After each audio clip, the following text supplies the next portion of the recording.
ನಾನಿವತ್ತು ಆಂಗ್ಲ ಮತ್ತು ಮೈಸೂರು ಯುದ್ಧ ಎಷ್ಟರಲ್ಲಿ ನಡೆಯಿತು ಮತ್ತು ಯಾರ ನಡುವೆ ನಡೆಯಿತು, ಆ ಯುದ್ಧದಲ್ಲಿ ಯಾರು ಮರಣ ಹೊಂದಿದರು ಅಂತ ಅದರ ಬಗ್ಗೆ ನಾನು ನಿಮ್ಗೆ ಹೇಳ್ತೇನೆ. ಏಕೆಂದ್ರಪ್ಪ ಅಂದರೆ ನೌಕರಿಯಲ್ಲಿ ಈ ಆಂಗ್ಲ ಮೈಸೂರು ಯುದ್ಧದ ಬಗ್ಗೆ ಕೆಲವೊಂದು ಕ್ವಶನ್ಸ್ ಕೇಳ್ತಾರೆ. ಅದರಲ್ಲಿ ಯಾವುದು ಮೇನ್ ಪಾಯಿಂಟ್ಸ್ ಇದೆಯಪ್ಪ ಅಂತ ನಾನು ನಿಮಗೆ ಹೇಳಿದ್ದೇನೆ. ದಯವಿಟ್ಟು ನೋಡಿ. ಹಾಗೆ ನೀವು ನಮ್ಮ ಚಾನಲ್ಗೆ ಸಬ್ಸ್ಕ್ರೈಬ್ ಆಗಿಲ್ಲಪ್ಪ ಅಂದರೆ ಇವಾಗ ಸಬ್ಸ್ಕ್ರೈಬ್ ಆಗಿ. ಮೊದಲ ಪ್ರಶ್ನೆ ಬಂದು, ಮೊದಲನೇ ಆಂಗ್ಲ ಮೈಸೂರು ಯುದ್ಧ ಎಷ್ಟರಲ್ಲಿ ನಡೆಯುತ್ತದೆ? ಕ್ರಿಸ್ತಶಕ 1767ರಿಂದ 1768. ಹಾಗೆ ಇಲ್ಲಿ 1769 ಮದ್ರಾಸ್ ಒಪ್ಪಂದಕ್ಕೆ ಕಾರಣವಾಗುತ್ತದೆ. ಹಾಗೆಯೇ ನೆಕ್ಸ್ಟ್ ಈಗ ಎರಡನೇ ಯುದ್ಧ ಬಂದು ಆಂಗ್ಲ ಮೈಸೂರ ಯುದ್ಧ.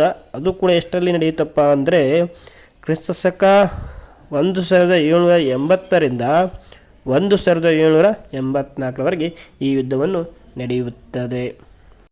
ಹಾಗೆ ಕ್ರಿಸ್ತಶಕ 1782ರಲ್ಲಿ ಹೈದರ್ ಅಲಿಯು ಬೆನ್ನು ನೋವಿನಿಂದ ಇವರು ಮರಣ ಹೊಂದುತ್ತಾರೆ.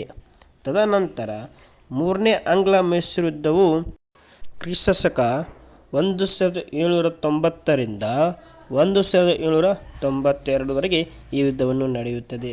ಹಾಗೆ ಕೊನೆಗೆ ಕ್ರಿಸ್ತಶಕ 1792ರಲ್ಲಿ ಶ್ರೀರಂಗಪಟ್ಟಣ ಒಪ್ಪಂದ ಮಾಡಿಕೊಳ್ಳುತ್ತಾನೆ. ಯಾರಪ್ಪ ಅಂದರೆ ಅದು ಟಿಪ್ಪು ಸುಲ್ತಾನ್. ಇನ್ನು ನಾಲ್ಕನೇ ಆಂಗ್ಲ ಮೈಸೂರು ಯುದ್ಧ ಎಷ್ಟರಲ್ಲಿ ನಡೀತಪ್ಪ ಅಂದರೆ ಕ್ರಿಸ್ತಶಕ 1799. ನೀವು ನಮ್ಮ ಚಾನಲ್ಗೆ ಸಬ್ಸ್ಕ್ರೈಬ್ ಆಗಿಲ್ಲಪ್ಪ ಅಂದರೆ ಇವಾಗ ಸಬ್ಸ್ಕ್ರೈಬ್ ಆಗಿ.